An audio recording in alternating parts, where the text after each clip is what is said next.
सुबह का समय था। शहर के एक सरकारी स्कूल में रोज की तरह हलचल थी। बच्चे नीली यूनिफॉर्म में कंधों पर भारी बैग लटकाए क्लासरूम की तरफ दौड़ रहे थे। कोई होमवर्क पूरा करने की बात कर रहा था, कोई आज के टेस्ट से घबराया हुआ था। लेकिन इसी शोर से कुछ दूरी पर स्कूल की बाउंड्री के बाहर एक दुबला पतला लड़का चुपचाप खड़ा था।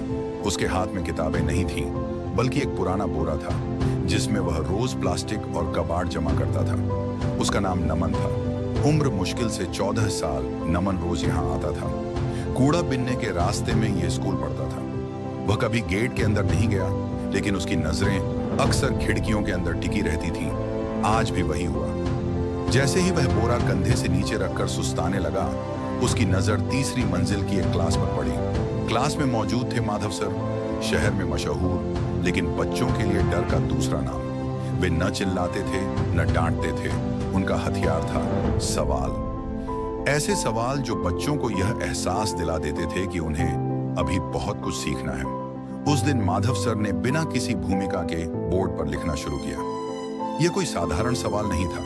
उसमें इंटीग्रल, लॉगरिदम और अनंत तक जाती श्रेणियां थीं। ऐसा प्रश्न जो किताबों में तो शायद था, लेकिन क्लास में कम ही पूछा जाता था। बच्चे पहले तो देखते रहे, फिर कॉपी खोली। 5 मिनट में ही कई चेहरों पर घबराहट साफ दिखने लगी। टॉपर माने जाने वाले छात्र भी बार बार रबड़ चला रहे थे। माधव सर ने पीछे मुड़कर शांत आवाज में कहा, यह सवाल नंबरों का नहीं है, सोच का है। जिसने सोच ली वही हल करेगा। उसी समय खिड़की के बाहर खड़ा नमन एकदम स्थिर हो गया। उसके हाथ बोरे पर थे, लेकिन दिमाग बोर्ड पर। हर चिन्ह, हर रेखा, हर पैटर्न जैसे उसके भीतर उतरता जा रहा था। उसने न कभी इंटीग्रल की क्लास ली थी, न लॉगरिदम का नाम ठीक से सुना था। लेकिन अजीब बात यह थी कि सवाल उसे डरावना नहीं लग रहा था। उल्टा उसे ऐसा महसूस हो रहा था जैसे यह सवाल उसे कुछ कहना चाहता हो। घंटी बजी। बच्चे राहत की सांस लेते हुए बाहर निकले। कोई बोला, यह सवाल तो सर खुद भी नहीं सॉल्व कर पाए होंगे। कोई बोला, कल तक कैसे होगा। धीरे धीरे क्लास खाली हो गई। स्कूल का आंगन फिर से शोर से भर गया, लेकिन नमन अब भी वहीं था। वह गेट के पास नहीं, खिड़की के नीचे खड़ा था। उसने आखिरी बार बोर्ड को ध्यान से देखा। पूरा सवाल उसने अपने दिमाग में बैठा लिया। वह बोरा उठाकर तेज कदमों से झुग्गियों की तरफ चल पड़ा। नमन का घर एक कमरे की झोपड़ी थी। उसकी मां अभी काम से नहीं लौटी थी। नमन ने बोरा एक तरफ रखा और दीवार के पास बैठ गया। उसने जमीन से कोयले का एक टुकड़ा उठाया और सवाल लिखना शुरू किया। पहले पूरा सवाल, फिर उसके नीचे संभावित रास्ते। कई बार वह रुका, कई बार खुद पर झुंझलाया। 2 तरीके गलत निकले। तीसरे में आधा हल मिला, लेकिन अंत नहीं। धीरे धीरे उसे पैटर्न दिखने लगा। संख्याएं अलग अलग नहीं थीं, वे आपस में जुड़ी हुई थीं।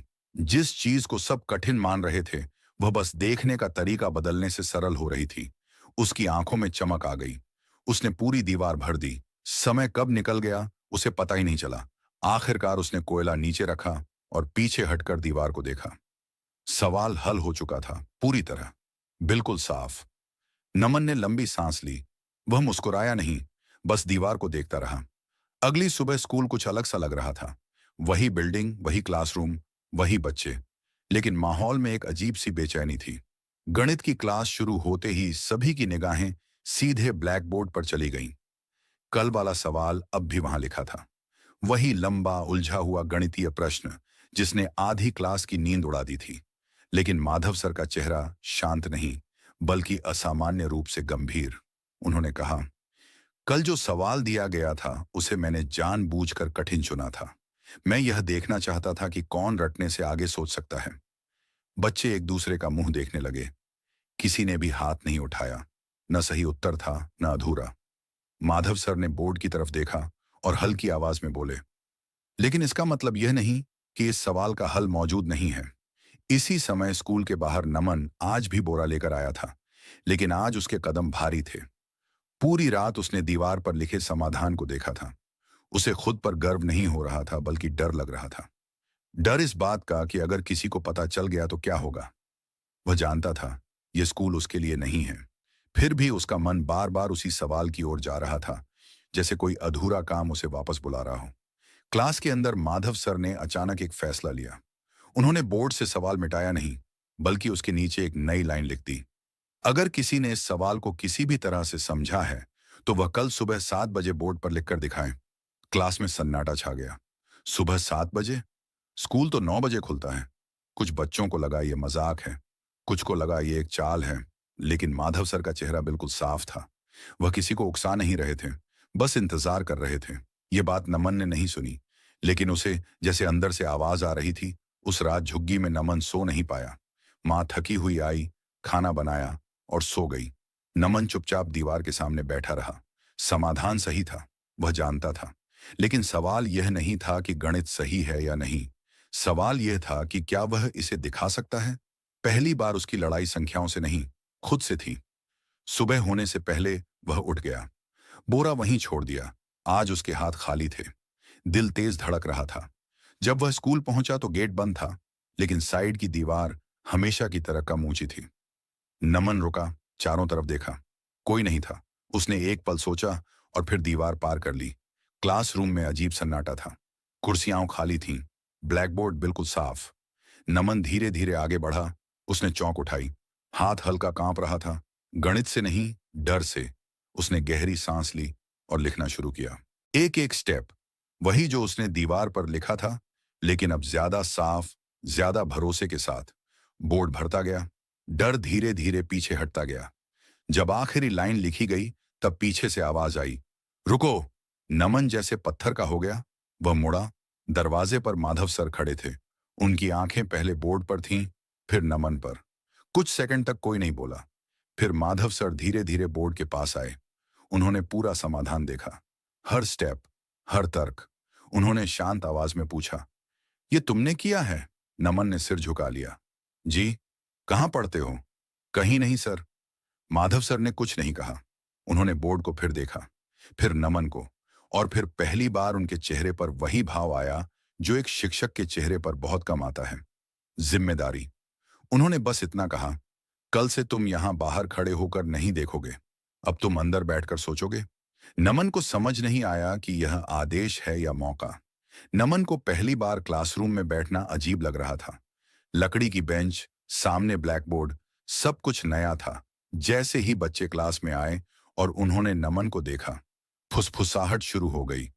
कोई उसके कपड़ों को देख रहा था, कोई उसके पैरों में पड़े पुराने चप्पल को। किसी ने धीमे से कहा, ये बाहर वाला लड़का है ना? किसी ने हंसते हुए कहा, कूड़ा बीनने वाला। नमन ने कुछ नहीं कहा। उसने सिर झुका लिया। माधव सर क्लास में दाखिल हुए। उनकी नजरें सीधे नमन पर गईं, फिर पूरी क्लास पर। उन्होंने कहा, आज कोई किताब नहीं खुलेगी। बच्चे चौंक गए। उन्होंने बोर्ड पर एक नया सवाल लिखा। यह सवाल पहले से भी ज्यादा कठिन था। इसमें सिर्फ फॉर्मूले नहीं थे, बल्कि सोच का खेल था। माधव सर ने कहा, जो भी इसे हल करेगा वो बोर्ड पर आएगा। क्लास में सन्नाटा छा गया। 5 मिनट बीते, 10 मिनट। कॉपी भरने लगी, लेकिन हल नहीं निकला। नमन सवाल देख रहा था। उसने पेन नहीं उठाया। उसके दिमाग में पहले से ही रास्ते बनने लगे थे। वह जानता था कि यह सवाल सीधे नहीं खुलेगा। इसमें घुमाव है, जाल है। उसे धैर्य चाहिए। तभी पीछे से आवाज आई, सर, इसे तो वही बताएगा। कुछ बच्चे हंस पड़े। इशारा साफ था। माधव सर ने सख्ती से कहा, अगर किसी को लगता है कि यह सवाल किसी की औकात से जुड़ा है तो वह गलत क्लास में बैठा है। फिर उन्होंने नमन की तरफ देखा। अगर तुम चाहो तो कोशिश कर सकते हो। नमन खड़ा हुआ। क्लास में खुसर पुसर और तेज हो गई। वह धीरे धीरे बोर्ड की तरफ बढ़ा। हर कदम के साथ दिल तेज धड़क रहा था। उसने चौक उठाई और लिखना शुरू किया। पहला स्टेप, दूसरा, तीसरा। बोर्ड पर जो उभर रहा था वह सिर्फ हल नहीं था, वह सोच थी। क्लास में हंसी बंद हो चुकी थी। जब नमन ने आखिरी लाइन लिखी और पीछे हटा तो पूरा बोर्ड भरा हुआ था। कुछ सेकंड तक कोई कुछ नहीं बोला। फिर माधव सर आगे आए। उन्होंने हल देखा, ध्यान से, बहुत ध्यान से। उनके चेहरे पर कोई नाटकीय भाव नहीं था, लेकिन आंखें बता रही थीं कि यह साधारण नहीं है। उन्होंने सिर्फ इतना कहा, सही है। क्लास में हलचल मच गई। कोई चौंका, कोई चुप हो गया। लेकिन कहानी यहीं आसान नहीं हुई। इसी समय दरवाजा खुला। प्रिंसिपल अंदर आए। उन्होंने नमन को देखा, फिर बोर्ड को। उन्होंने पूछा, यह बच्चा कौन है? माधव सर ने शांति से कहा, एक छात्र। प्रिंसिपल ने नमन के कपड़ों की तरफ देखा। इस स्कूल का? आवाज में सवाल कम, शक ज्यादा था। नमन को पहली बार लगा कि सही उत्तर देना यहां काफी नहीं है। प्रिंसिपल ने कहा, कागजात कहाँ हैं? एडमिशन? नमन चुप रहा। माधव सर ने प्रिंसिपल की तरफ देखकर कहा, अगर गणित सही है तो बच्चा भी सही है। प्रिंसिपल ने जवाब नहीं दिया। उन्होंने सिर्फ इतना कहा, इस पर बाद में बात करेंगे।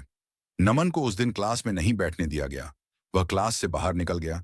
क्लास के बाहर बरामदे में बैठकर वह दीवार को देखने लगा। अंदर प्रिंसिपल के कमरे में माहौल गर्म था। माधव सर कुर्सी पर सीधे बैठे थे। प्रिंसिपल फाइल पलटते हुए बोले, टैलेंट अपनी जगह है, लेकिन नियम भी कोई चीज होते हैं। बिना एडमिशन, बिना रिकॉर्ड हम किसी को क्लास में नहीं बिठा सकते। एक दूसरे टीचर ने धीमे से कहा, सर, बच्चा असाधारण है। प्रिंसिपल ने कहा, असाधारण होना काफी नहीं होता, सिस्टम में फिट होना पड़ता है। यह बात माधव सर को चुभ गई। उन्होंने पहली बार आवाज ऊंची की, अगर सिस्टम काबिलियत को बाहर बैठा दे तो फिर सवाल सिस्टम पर होना चाहिए, बच्चे पर नहीं। कमरे में चुप्पी छा गई। उधर बाहर नमन को कुछ समझ नहीं आ रहा था। उसे सिर्फ इतना पता था कि अब वह अंदर नहीं है। वह उठकर घर की तरफ चल दिया। झुग्गी में पहुंचा तो मां काम से लौट चुकी थी। उसने नमन को जल्दी लौटते देखा तो घबरा गई। आज इतना जल्दी? सब ठीक तो है? नमन ने कुछ नहीं कहा। मां को सब समझ आ गया। उसने धीरे से कहा, बेटा, हमारे जैसे लोगों के लिए पढ़ाई शौक नहीं होती, जोखिम होती है। नमन ने पहली बार कहा, लेकिन मां, मुझे संख्याएं समझ आती हैं, लोग नहीं। मां के पास जवाब नहीं था। अगले दिन स्कूल में नोटिस लगा, ओपन मैथमेटिक्स इवैल्यूएशन टेस्ट। यह परीक्षा स्कूल के विद्यार्थियों और बाहर के इच्छुक छात्रों दोनों के लिए खुली है। बरामदे में खड़े बच्चे पढ़ रहे थे, कुछ हंस रहे थे। अब बाहर वाले भी आएंगे? क्या फायदा, जीतेंगे तो अपने ही। नमन दूर खड़ा नोटिस देख रहा था। उसका नाम कहीं नहीं लिखा था। माधव सर ने उसे देख लिया। वह पास आए। सिर्फ इतना कहा, यह दीवार नहीं है नमन, यह दरवाजा है, खुला हुआ। नमन ने सिर हिलाया। डर अभी भी था। उस रात नमन फिर दीवार के सामने बैठा और पहली बार सोचा, अगर मैं गिर भी गया तो भी यह मेरी गिरावट होगी, किसी और की तय की हुई नहीं। नमन के लिए अगले कुछ दिन अजीब थे। सुबह उठता, मां के साथ पानी भरने जाता, फिर बोरा उठाकर वहीं रोजमर्रा का काम करता। फर्क सिर्फ इतना था कि अब उसके दिमाग में हर समय संख्याएं नहीं घूमती थीं, बल्कि सवाल घूमता था, क्या वह सच में उस टेस्ट के लायक है? मोहल्ले में बातें फैलने लगी थीं। कोई कहता, स्कूल वालों ने निकाल दिया होगा। कोई हंसकर बोलता, कूड़ा बिनने वाला बच्चा गणितज्ञ बनेगा। कुछ लोग मां को समझाने लगे, बहन, इन चक्करों में मत पड़ो, पढ़ाई अमीरों का खेल है। मां चुप रहती थी, लेकिन रात को देर तक जागती थी। उसे डर लगने लगा था। डर इस बात का नहीं कि नमन असफल होगा, डर इस बात का कि कहीं वह ज्यादा सपना देखने लगे। एक शाम मां ने हिम्मत करके कहा, नमन, वो टेस्ट जरूरी है क्या? नमन समझ गया, ये सवाल पैसे का था, पेट का था, जिंदगी का था। उसने धीरे से कहा, मां, अगर मैं नहीं गया तो मैं पूरी जिंदगी खुद से भागता रहूंगा। मां ने कुछ नहीं कहा। उस रात नमन बहुत देर तक दीवार के सामने बैठा रहा, लेकिन आज दीवार खाली थी। न कोई सवाल, न कोई हल।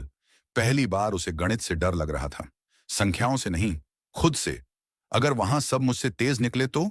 अगर मैं बीच में अटक गया तो? अगर सबके सामने गलत हो गया तो? उसने कोयला उठाया, फिर नीचे रख दिया। अगले दिन माधव सर उसे ढूंढते हुए झुग्गी तक आए।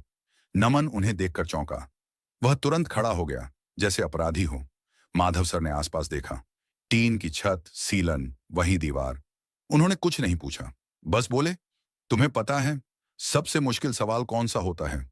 नमन चुप रहा। वह सवाल, माधव सर बोले, जिसे हल करने से पहले इंसान खुद से डरता है। नमन की आंखें भर आईं। सर, अगर मैं हार गया तो?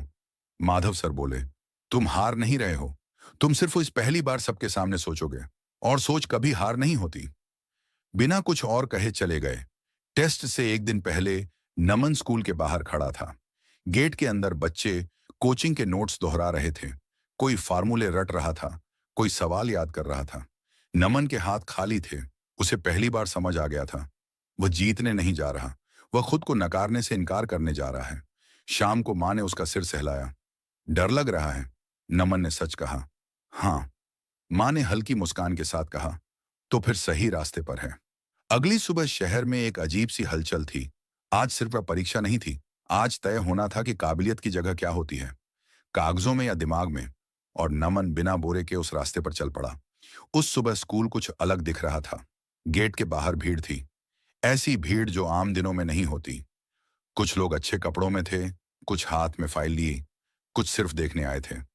नोटिस बोर्ड के पास अब सिर्फ बच्चे नहीं खड़े थे, बल्कि उनके माता पिता भी थे। हर किसी की नजर उस एक लाइन पर टिक रही थी, ओपन मैथमेटिक्स इवैल्यूएशन टेस्ट। नमन स्कूल के गेट पर रुका। उसने अंदर झांका। आज पहली बार उसे डर लगा कि कहीं यह जगह उसे फिर से बाहर न कर दे। लेकिन उसने कदम बढ़ा दिए। क्लासरूम बदला हुआ था। बेंचों की जगह कुर्सियां, सामने बड़ा बोर्ड और पीछे कुछ अनजान चेहरे। कॉलेज के प्रोफेसर, बाहर से आए शिक्षक और प्रिंसिपल। खुद परीक्षा शुरू हुई। पहले सवाल आसान थे। उसने धीरे धीरे हल किया, बिना जल्दबाजी। आसपास बच्चे तेजी से लिख रहे थे। दूसरा सेट आया। यहां गणित बदल गया, यहां फार्मूले कम और सोच ज्यादा थी। कुछ बच्चे अटक गए, कुछ ने सवाल छोड़ दिया। नमन रुका। उसने सवाल को देखा, फिर आंखें बंद की। उसे दीवार याद आई। वही दीवार, वही रातें। वह लिखने लगा, धीरे साफ। समय बीतता गया। आखिरी सवाल बोर्ड पर लिखा गया, सभी के लिए एक जैसा। यह सवाल कॉपी में नहीं, बोर्ड पर हल होना था। जो भी करना चाहता सामने आए। क्लास में हलचल मच गई। कुछ बच्चे पीछे हट गए, कुछ ने कोशिश की पर बीच में रुक गए। नमन अपनी कुर्सी पर बैठा रहा। उसका दिल तेज धड़क रहा था।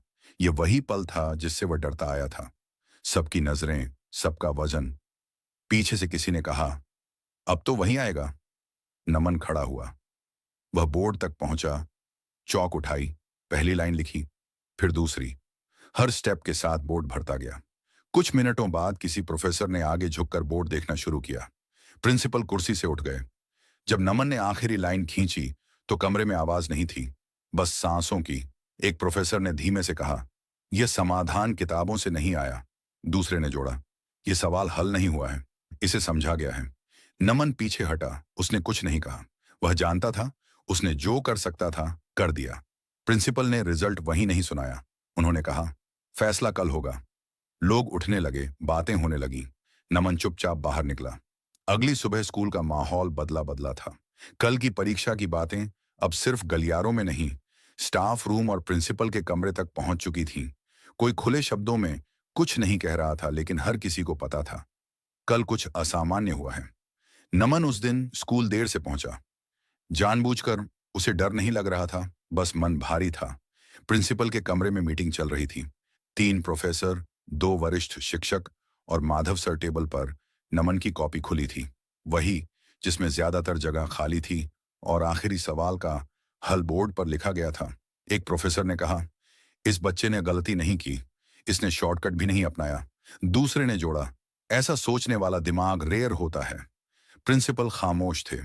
कुछ देर बाद उन्होंने गहरी सांस ली। इसे बुलाइए। जब नमन कमरे में दाखिल हुआ, प्रिंसिपल ने पूछा, तुम जानते हो तुम्हें यहां बैठने का कोई नियम नहीं था? नमन ने धीरे से सिर हिलाया। जी, फिर भी तुम आए? जी। क्यों? नमन ने पहली बोला। क्योंकि सवाल वहीं थे। कमरे में सन्नाटा छा गया। प्रिंसिपल ने कहा, हम तुम्हें इस स्कूल में एडमिशन दे सकते हैं, पूरी स्कॉलरशिप, रहने खाने की सुविधा भी। ये सुनकर नमन का दिल तेज धड़कने लगा, लेकिन उसने तुरंत हाँ नहीं कहा। उसने थोड़ी हिम्मत जुटाकर कहा, सर, अगर मैं हाँ कहूं तो एक बात पूछ सकता हूं? प्रिंसिपल चौंके। पूछो। क्या मेरे जैसे और बच्चे भी बिना कागज, बिना पहचान यहां आ सकते हैं? माधव सर ने पहली बार बात काटी। अगर आज हम सिर्फ इसे चुनते हैं तो यह जीत नहीं होगी, यह अपवाद होगा। प्रिंसिपल देर तक चुप रहे। फिर उन्होंने कहा, तो नियम बदला जाएगा। उस दिन स्कूल ने एक छोटा सा फैसला लिया। हर साल एक ओपन मैथमेटिक्स एंट्री, बिना फीस, बिना पहचान की शर्त।